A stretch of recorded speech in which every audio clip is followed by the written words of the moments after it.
to the point. In today's session, let's discuss about Indian architecture. This word architecture, it is derived from Latin word tecton, which means builder. When the early man, he began to build his own shelter to live in, and that time the science of architecture started. So what is a sculpture on the other hand? Sculpture, it is derived from Proto-Indo-European root kel, which means to cut or cleave. The sculptures are nothing but a smaller works of art that may be either handmade or it may be made with the help of tools. And more it is related to aesthetics than engineering and measurements. The story of Indian art and architecture, it is a story of evolution. Means from the ancient Harappan civilization to the British rule, the buildings and sculptures, they have a narrative of their own. The emergence and the decay of great empires, the invasion of foreign rulers who gradually became indigenous, and the confluence of different cultures and styles, they all reflected in the evolution of Indian architecture and sculpture. Now let's discuss about the classification of Indian architecture. So Indian architecture, it is classified into three types: ancient Indian architecture, medieval Indian architecture, and modern Indian architecture. Let's discuss about all these types of architecture. So in this session, we'll be discussing only about Harappan art. And in the coming sessions, let's discuss about Mauryan, post-Mauryan, Gupta age art, South Indian art, and about Delhi Sultanate, Mughal art, Indo-Gothic style, and Neo-Roman style. Harappan art and architecture. A flourishing civilization, it emerged on the bank of river Indus in the second half of 3rd millennium BCE, and it spreads across larger parts of northwestern and western India, and that is what we call it as Harappan civilization or IVC or Indus Valley civilization. So a marked feature of this ancient civilization, it was an artistic sensibilities that exuded by the numerous sculptures, seals, potteries, jewelries which are found by excavation sites. And among those, Harappa and Mohenjo-daro, these are the two major sites of Indus Valley civilization, and these are among the earliest and finest example of urban civic planning. These two major sites has a planned network of roads, houses and drainage system, and this indicates that the planning and the engineering skills that have developed during those times itself. Architecture in Harappan civilization. The remains of Harappa and Mohenjo-daro, it reveals a sense of town planning in ancient days, that is, at the time of Indus Valley civilization.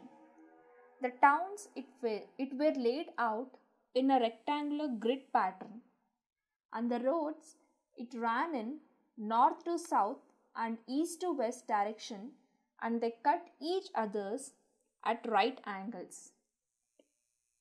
That is, the road edges were very sharp. The big roads, it divided the city into number of blocks, while the smaller lanes, it were used to connect the individual houses and apartments to the main roads.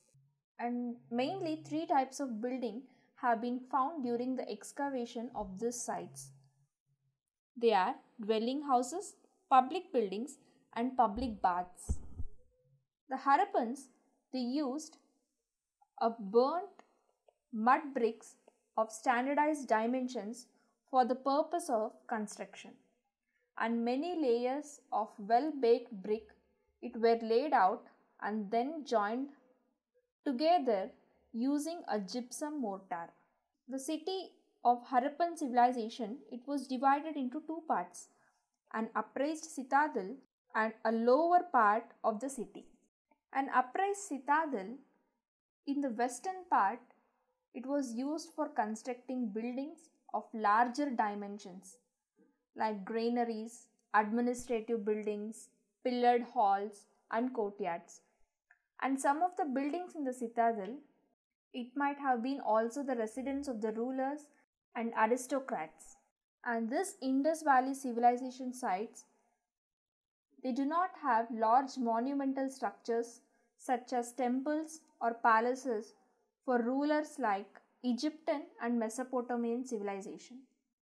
The granaries were intellectually designed with strategic air ducts and a raised platform.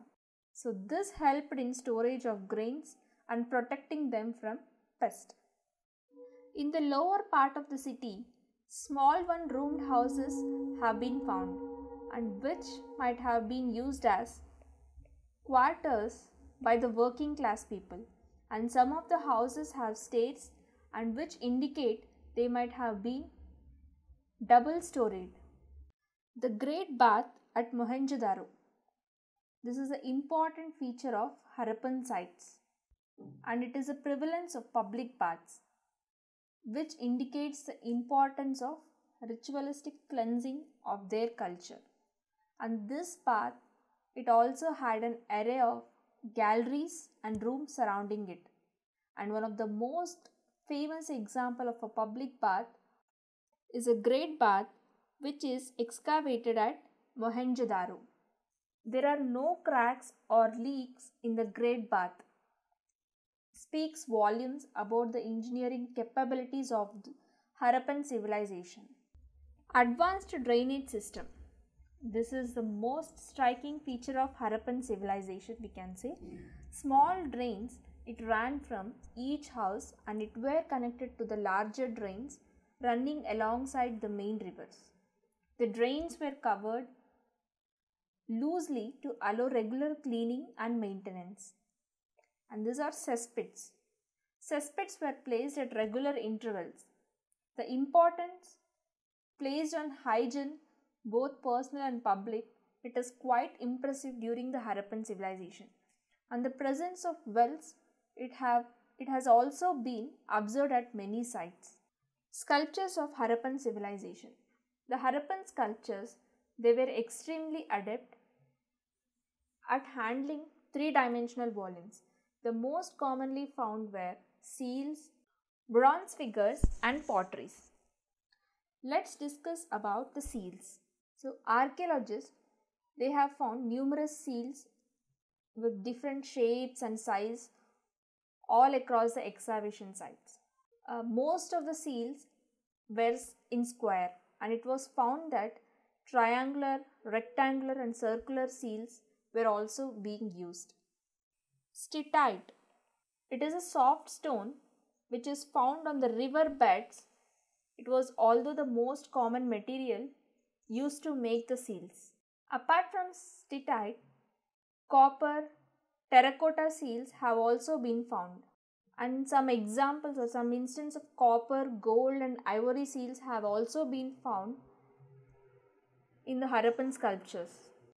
Most of the seals, they have inscriptions in a pictographic script and the script was written mostly from right to left, but bidirectional writing style, that is right to left on one line and left to right on the other line has also been found. Animal impressions were also there on the seals.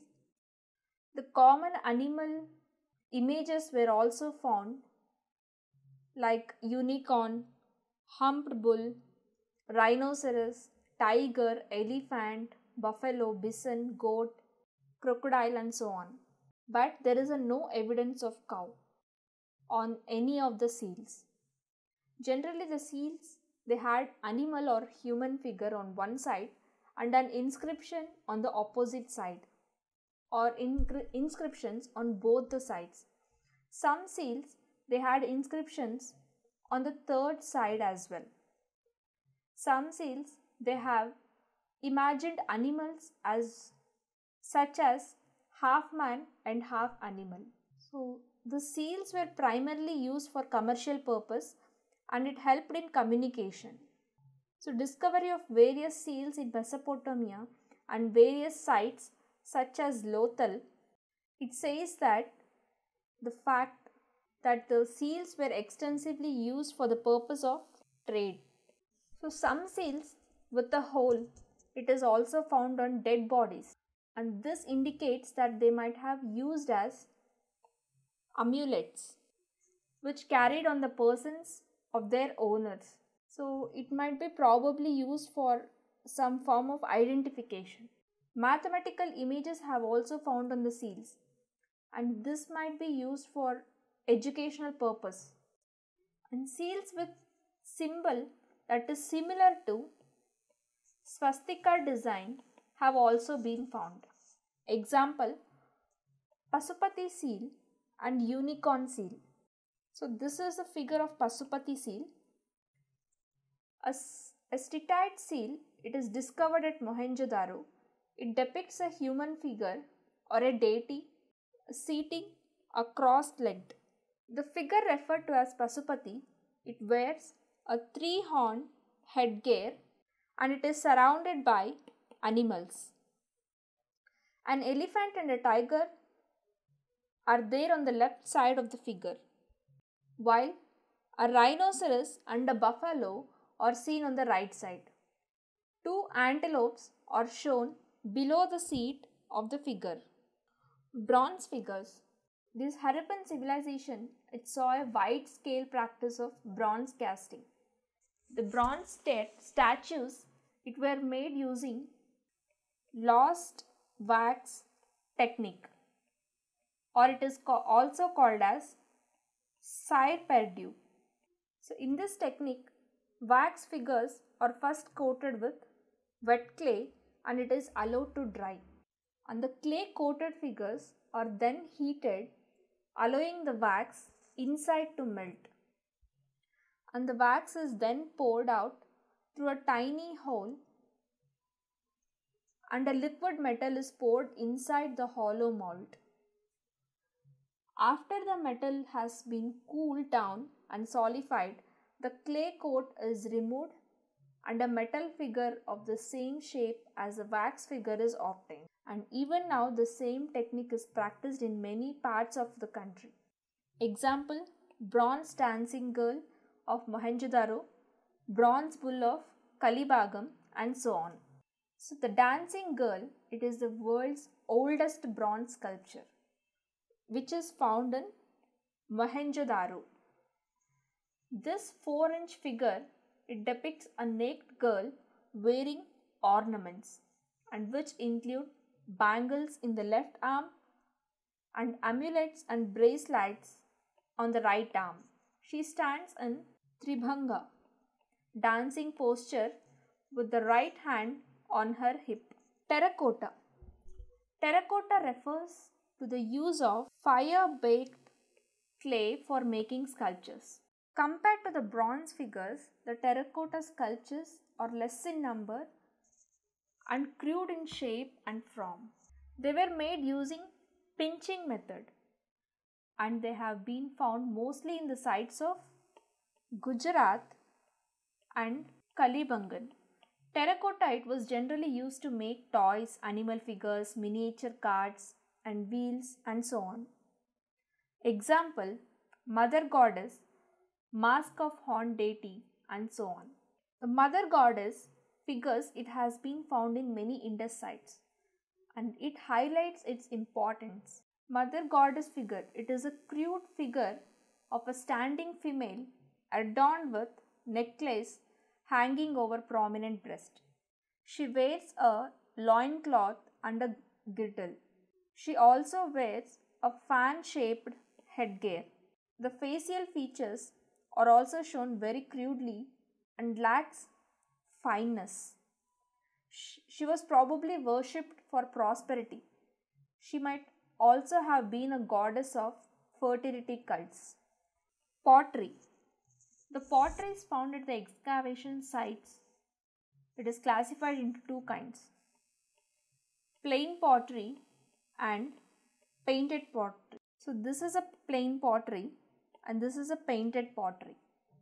The painted pottery, it is also known as red and black pottery, as it is used red color to paint and the background and glossy black paint was used to draw designs and figures on the red background. That is why it is called as red and black pottery.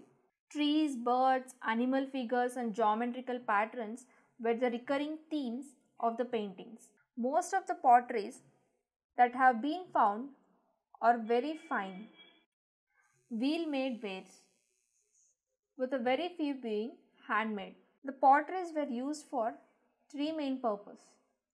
With plain pottery, it was used for household purpose, mainly to store grains and water, and miniature vessels, which is generally less than half an inch in size, were used for decorative purposes, and they are so marvelous crafted. Some of the potteries, they were perforated with a large hole in the bottom and a small holes across the sides, and they might have been used for straining liquor. Ornaments. The Harappans used a large variety of materials, from precious metals and gemstones to bones, and even they used baked clay to make ornaments. Both men and women, they wore ornaments like necklaces, fillets, armlets and finger rings. Girdles, earrings and anklets were worn only by women.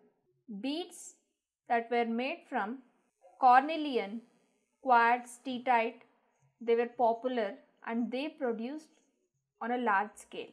And it is evident from the factories that is discovered from Chanhudaro and Lothal. For fabric, the Harappans, they used cotton and wool, which were spun by rich and poor. Spindles and awls, they were made from expensive faience as well as cheap clay. The people of the time, they were conscious of fashion as well, as it can be inferred from different styles of hair and beard.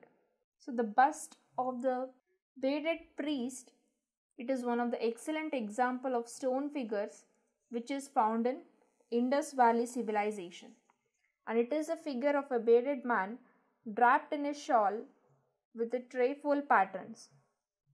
The eyes are elongated and half closed as he is in meditation. The figure has an armlet on the right hand and a plain woven fillet across the head. And this is all about the Harappan architecture. In the next session, let's discuss about Mauryan art and architecture. Thank you.